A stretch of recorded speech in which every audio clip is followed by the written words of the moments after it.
আসসালামু আলাইকুম বন্ধুরা, আমি ডাক্তার কামাল হোসেন। আমি শিশুদের নিয়ে একটি গুরুত্বপূর্ণ বিষয় একটু কথা বলতে চাই। আমাদের শিশু বাচ্চারা সাধারণত কৃমি রোগে ভোগে। এই কৃমি রোগগুলা আমরা অনেক সময় বুঝতে পারি না, অনেক সময় বুঝতে পারি যে কৃমি হয়েছে। এখন এই কৃমি রোগগুলা যখন হয়, কি কি সিমটম আপনারা দেখতে পাবেন। প্রথমেই দেখবেন যে তারা বেশিরভাগ ঠান্ডা থাকে, নাক দিয়া পানি পড়ে, নাক ডলে এবং নাকে বারবার হাত দেয়, মলদ্বারে হাত দেয়, মলদ্বারে গুঁড়া কৃমি, যেটা একদম ক্ষুদ্র কৃমিগুলা, এই কৃমিগুলা মলদ্বারে ঘুরঘুর ঘুরঘুর করে। আপনার বাচ্চা ওখানে মলদ্বার ক্ষত করে দেয় এই গুঁড়া কৃমি, এবং তাদের পেট মোটা হয়ে যায়, খাওয়ার দাওয়ার হজম হয় না, যা খায় সেটাই তারা আবার বাথরুম করে। তো এখানে আমি এই জন্যই বলতে চাই যে প্রায় আমাদের কাছে এই রোগীগুলো আসে ছোট বাচ্চাদের নিয়ে। তো দেখা যায় যে মায়েরা বাবারা বুঝতে পারে না যে এদের কী সমস্যা। আবার অনেক সময় আন্দাজের উপরে দেখা যায় যে ফার্মেসি থেকে কিছু ঔষধ এনে খাওয়ায়, যেটা কৃমির জন্য। এটা ছোট বাচ্চাদের যখন খাওয়ায়, যখন তারা ছোট থাকে, দেখা যায় তারা এই বাচ্চাদের অ্যাফেক্টেড হয়ে যায়, তাদের খুব করুণ অবস্থায় তারপর হসপিটালে ভর্তি করা লাগে। এই 2 দিন আগেও একটা বাচ্চা, তার বাবা বললো যে বাঁচাইতে খুব কষ্ট হয়েছে এই কৃমির ঔষধ খাওয়াই।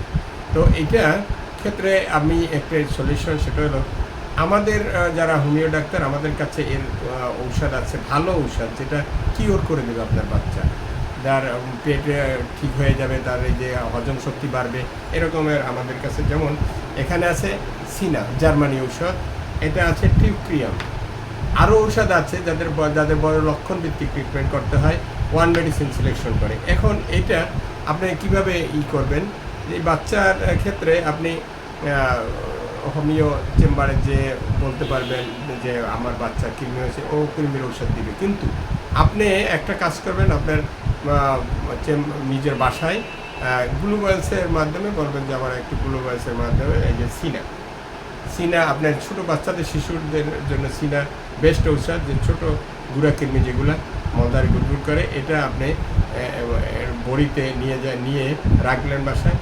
মাঝে মাঝে সূক্ষ্ম মাত্রায়, বেশি খাওয়ানো যাবে না, একটা বড়ি 1 গ্লাস পানির ভিতরে দিয়ে লাড়া দিয়ে ওখান থেকে 2 চামচ মাঝে মধ্যে এরকম তৈরি করে আপনি খাওয়াবেন। আপনি খাবেন, আপনার বাচ্চা খাবে, সুস্থ থাকবেন। গুঁড়া কৃমি এমন একটা জিনিস, আপনাকে অহরহ আপনার পেটে সমস্যা, শরীরে সমস্যা করে। এবং এটা কিভাবে হয়, আপনার বাচ্চা মাটিতে হাঁটলো, গ্রামের বিশেষ করে যে মাটিতে হাঁটলো, ওখানে মলত্যাগ করেছে, সেখান থেকে ওই আবার পায়ের তলার থেকে, শরীর থেকে ও তার অ্যাটাক করে। আবার খাওয়া দাওয়ার ভিতরে যদি ভালো মতো শাকসবজিগুলো দ্রুত না করা হয়, সেখান থেকে আসে। এটা আপনাদেরকে ভালোভাবে হাত ধুয়ে, তাদেরকে অনেক ক্ষেত্রে দেখা যায় হাত ধুয়ে না বাচ্চা খাইতেছে, এটা মায়েদের খেয়াল নাই। আবার মাও হাত না ধুয়ে বাচ্চাদেরকে খাওয়াচ্ছে, সেখান থেকে জীবাণু প্রবেশ করতেছে।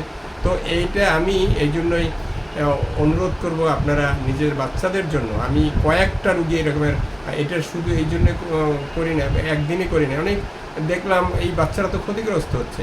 অতএব আপনারা এটা করবেন। এটা এখানে জার্মানি ঔষধ আছে, অনেকে বলে জার্মানি ঔষধ অভাব নেই, আপনি কত লক্ষ জার্মানি ঔষধ লাগবে। এটা আপনি এই যে জার্মানি সাইরন্সের জার্মানি একদিন ইনটেক কেনা হয়। তো এগুলো আপনি যে দোকান চেম্বারে এইগুলো ঔষধ পাবেন, সেখান থেকে ক্যারি করবেন। এটা শুধু আপনার তার ঠান্ডা কমে যাবে, কফ যদি থাকে ভিতরে সেটা কমে যাবে, অন্তত পক্ষে 10টা রোগের উপকার করব নিম্নে।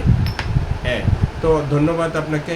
আর এটা আমি জনস্বাস্থ্যমূলক একটা ভিডিও, দয়া করে আপনারা এটা একটু শেয়ার করে দিবেন, কমেন্টস করবেন। আর যদি না বোঝেন আমার কাছে ফোন দিতে পারবেন, কোনো সমস্যা নাই। আসসালামু আলাইকুম ওয়া রাহমাতুল্লাহি ওয়া বারাকাতুহু।